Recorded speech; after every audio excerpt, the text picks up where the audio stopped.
At 4:25 a.m. on the 13th of June 1944, a strange sound was heard above London's East End. Some later described it as sounding similar to a motorbike. To others, it was a steam train struggling up a hill. Moments later, a sound that Londoners had become all too familiar with split the air. The explosion on Grove Road all but obliterated a nearby railway bridge as well as several houses, all in an instant, and 6 people were dead. For a city that had been terrorized by the German Luftwaffe during the Blitz, bombs falling from the sky was nothing new. Except night bombing of the English capital had all but ceased up until that point. What's more, what fell on Grove Road in the early hours hadn't come from an aircraft. This was a new terror. This was the first V-1 flying bomb.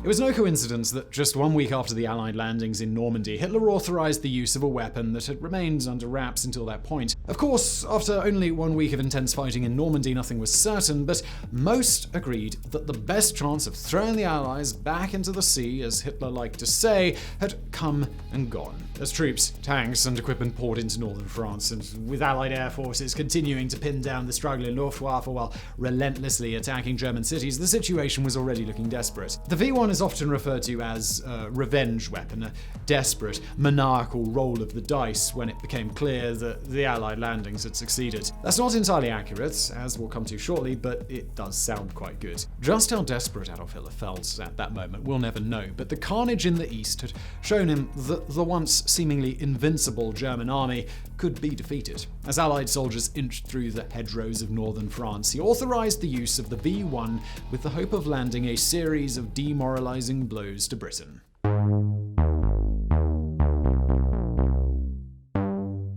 Thankfully for the Allies, and the millions who would eventually become accustomed to the buzzing sound above them, the V-1 entered service too late to make any significant impact on the war. Had it been available a few years before, their contribution to the Blitz could have been devastating. While it can be tempting to call it a revenge weapon, the truth is that Hitler couldn't have used it much earlier. The idea for a flying bomb began in the 1930s with aerospace engineer Paul Schmidt and Professor George Hans Madelung submitting a proposal to the Luftwaffe in 1935. Their design, which included a jet engine, was groundbreaking and underscored how far ahead German engineering was at the time. But perhaps a little too far ahead, because this initial design was actually rejected. Separately, a man by the name of Fritz Goslau, who worked for the Argus Motor and Company, was finalizing his own hugely innovative design of what would be a remote-controlled target drone, the FZG-43. And though this design eventually led to a working prototype, it quickly became a failure. Both of these ideas had failed separately, but used together, it might be a different story. Schmidt and Goslau began collaborating and were later joined by Robert Lusser, an aircraft designer who had spent time working with Willy Messerschmitt, an engineer who was responsible for the most famous German aircraft of the war. In 1942, the group began sketching out a design that would form the basis of the V-1. It included a pulse jet above the tail, and initially it came with a gyroscope to aid orientation. In April 1942, the design was submitted to the Luftwaffe, and 2 months later, it was approved. The project was officially named Project Fieseler V-103 with the code name Kirschkern, Cherrystone in English. It also had the additional cover name of Flakzielgerät 76, which translates as Anti-Aircraft Aiming Device 76 in English, just in case. With double code names like that, it's pretty clear that this was a project that the Nazis wanted to keep close to their chest. In just 3 months, the first fuselage was ready, while the first test flight involving a V-1 occurred on December 10, 1942, after being airdropped by an FW Condor. A few weeks later, on Christmas Eve, the first ground launch took place, which saw a test V-1 travel around 900 meters for less than a minute. The Nazi hierarchy no doubt liked what they saw, and in May 1943 the V-1 was put into full production, and a few months later another test flight saw a V-1 travel for 243 kilometers and detonate within 1 kilometer of its intended target. Now, compared to the highly precise bombing we often see today, that doesn't seem particularly impressive, but this was the 1940s, and jet engines were still in their infancy.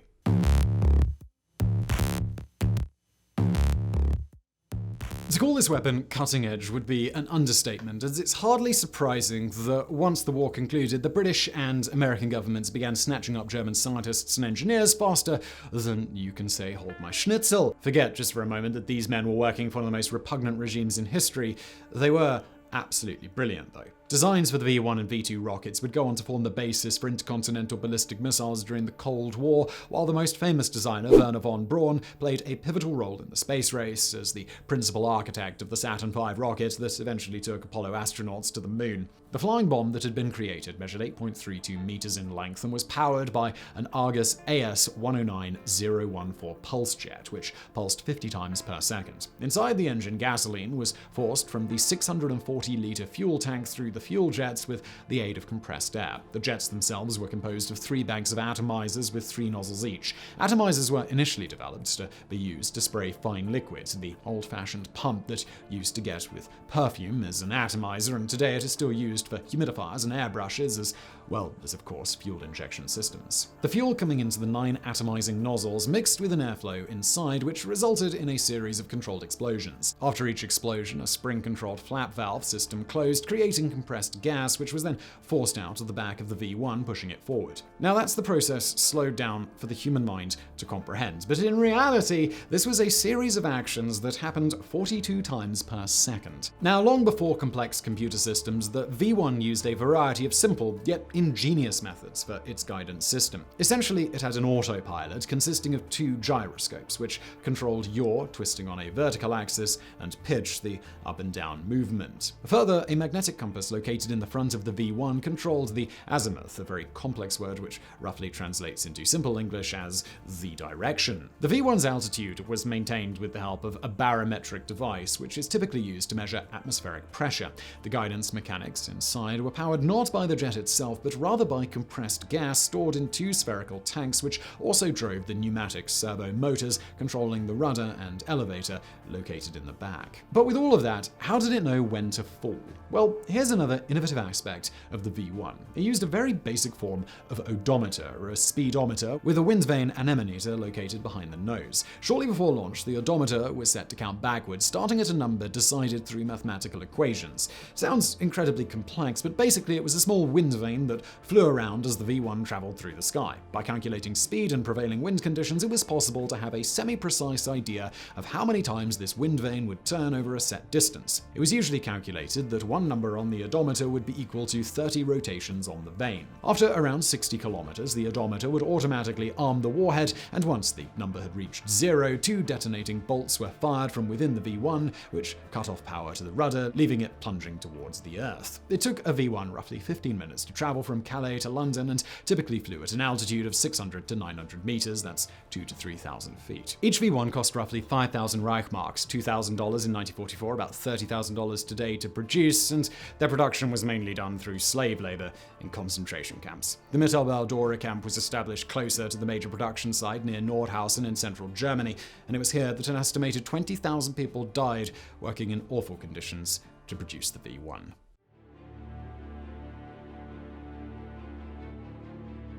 When the V-1s went into operation, their accuracy was fairly weak, and they initially normally landed within a circle of 31 kilometers in diameter, but by the end of World War II, that number was down to around 11 kilometers. Considering most of the V-1s were being hurled in the direction of London, with the standard target often set as Tower Bridge, but without any truly defined or likely targets, the V-1 fell wherever they did. Remember, these were designed to strike fear into the population rather than hit specific targets. The warheads that accompanied this flying machine consisted of 850 kilograms of Amatol, a 52A+ high-grade blast-effective explosive, along with 3 fuses. An impact on the nose or belly could trigger the main electrical fuse, while the second was a slow-acting fuse which allowed the V-1 to burrow into the ground before detonating. The third was set to go off 2 hours after landing, which wasn't necessarily designed to cause further damage, though no doubt it did, but rather to destroy the weapon so it wouldn't fall into the enemy's hands. This third trigger was so successful that there were almost no unexploded V-1s recovered during the war.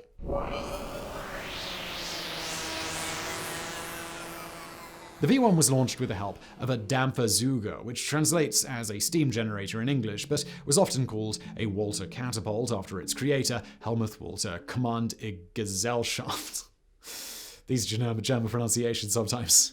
The Dampfversucher functioned when steam was generated through the mixing of hydrogen peroxide and sodium permanganate. The high-pressure steam propelled a piston within the catapult that was also connected to the bottom of a V-1. It had a launch speed of 321 kilometers an hour, which was fast enough to allow the pulse jet engine on the V-1 to begin operating. The catapult itself had a launch rail 49 meters long, but it was comprised of 8 modular sections, each just over 6 meters long connected, along with a muzzle brake, which was designed to soften the recoil of the catapult. These were placed within specially designed installations mainly located in the Pas-de-Calais region, as it was the closest point to the British mainland, but others were eventually added near Caen and in Rouen. In theory, these launch sites could handle 15 V-1 launches per day, but this was rarely achieved.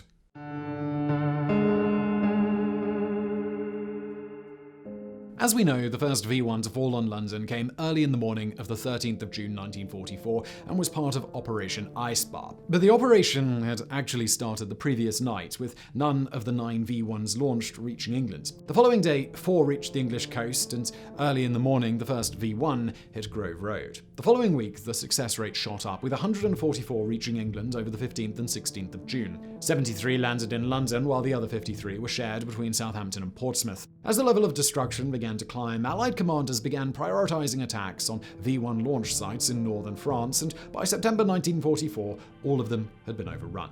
But a month later came a new target. Antwerp and Brussels became the new victims of the flying bomb as Hitler desperately tried to slow the Allied advance towards Germany. The final V-1 hit Antwerp on the 30th of March 1945, less than 6 weeks before peace was finally declared in Europe.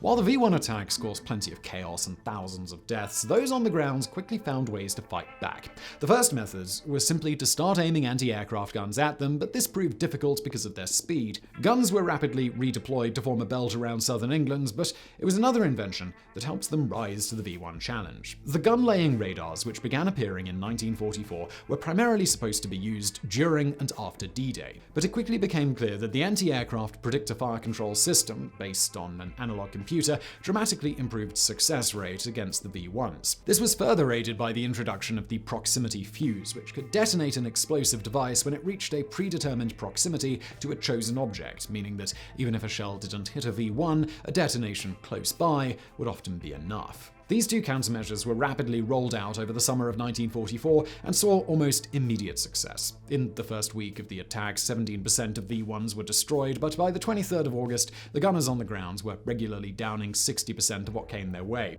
In the last week of August, that number reached 74%, and on one memorable day, 82% of V-1s were successfully shot down. Such was their success rate that the ratio of fired shells to downed V-1s went from 1,000 shells to 1 V-1 to 100 per flying bomb. Aircraft were also used to intercept the V-1s with varying degrees of success. As with the early anti-aircraft gunners, poor early efforts improved significantly with practice and technological advancements. By September 1944, interceptor aircraft had shot down 638 flying bombs, with there being plenty of stories that verge on the mythical with incredible tales of Allied aircraft using their wings to topple V-1s after their ammunition had been spent. Another countermeasure that had great success was misinformation. The crews back at the V-1 launch sites needed to know how accurate their flying bombs were, so the Nazis asked their spies in the UK to report back on where the V-1s were falling. One problem with this is that almost all of the spies in the UK had already been turned and began feeding false information back to Berlin. The result was that V-1 crews began underfiring regularly, saving central London from more damage, but inflicting significant destruction on towns such as Croydon,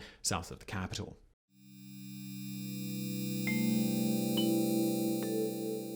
Nicknamed the Doodlebugs in the UK, the V-1 certainly struck a new sense of terror into Londoners over the summer of 1944. A nation that had perhaps afforded itself a slight pat on the back with how the D-Day landings were going was given a painful reminder that Hitler was not going to go quietly. The V-1 attacks on the UK killed 5,475 people, and while that is a large number, it pales in comparison to the 40,000 to 45,000 people who died during the Blitz in 1940 and 1941. The effect of the V-1s could have been significantly worse, as only around a fifth of the 10,000 flying bombs fired in London's direction actually made it. The attacks in Belgium resulted in the deaths of 4,000. The V-1 is remembered perhaps more for its psychological effects than its actual impact. As the war-weary nations limped towards a distant victory, flying bombs screeching overhead must have added a new, terrifying aspect to the war. In late March, the final V-1 rockets landed in London and Belgium 2 days after. But by this point, the Allies were already steaming through Germany. The production sites were soon overrun, and the V-1's short reign of terror came to an end. So I really hope you found that video interesting. If you did, please do hit that thumbs up button below. Don't forget to subscribe. If you've got a suggestion for a future Mega Projects video as well, please do leave it in the comments below. I really do look there for suggestions for future videos. And thank you for watching.